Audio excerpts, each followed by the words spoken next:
পাবনায় পানিতে ডুবে ৩ শিশু মারা গেছে। ঘটনাস্থলে রয়েছেন সহকর্মী কলিড তালুকদার। যাচ্ছি তার কাছে। কলিড, ঘটনার বিস্তারিত জানতে চাই, পরিবারের কারোর সাথে কি কথা হয়েছে, বিস্তারিত জানাবেন।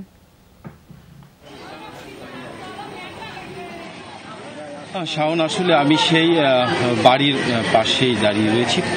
যে ৩ শিশু আজকে সেই পদ্মা নদীতে গোসল করতে গিয়ে পানিতে ডুবে মর্মান্তিক মৃত্যু হয়েছে, তার মধ্যে ২ জন ভাই সিয়াম এবং সাব্বির, এবং তাদেরই প্রতিবেশী আর এক শিশু নূর হোসেন, এবং সকলের বয়সও কিন্তু ১০ থেকে ১৪ বছর বয়স, এবং তারা সকলেই আসলে একসঙ্গেই নদীতে গোসল করতে যাওয়ার পরে ছোট ভাই এবং প্রতিবেশী নূর যখন পানিতে তলিয়ে যায়, তখন বড় ভাই তাদেরকে বাঁচাতে গেলে সেও আসলে পানিতে ডুবে মারা যায়। আসলে এই ঘটনার পর থেকে এলাকাতে একটি শোকের ছায়া নেমে এসেছে। মর্মান্তিক এই ঘটনাকে কেউই মেনে নিতে পারছে না।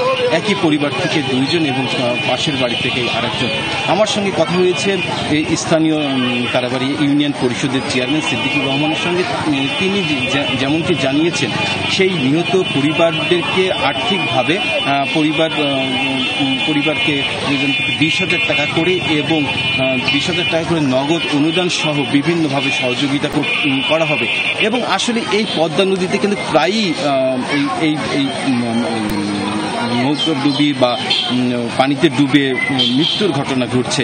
তো এই বিষয়ে আমি স্থানীয় প্রশাসনকে জানতে চেয়েছিলাম তারা সতর্কতামূলক কোনো ব্যবস্থা গ্রহণ করবে।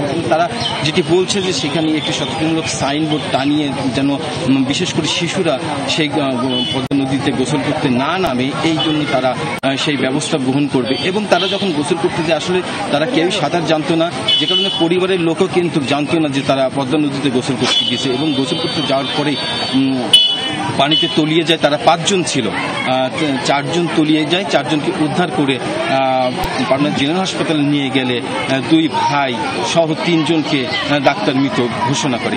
এখন তাদের সেই দাফনের প্রস্তুতি চলছে, কিছুক্ষণ পরে তাদের দাফন সম্পন্ন হবে।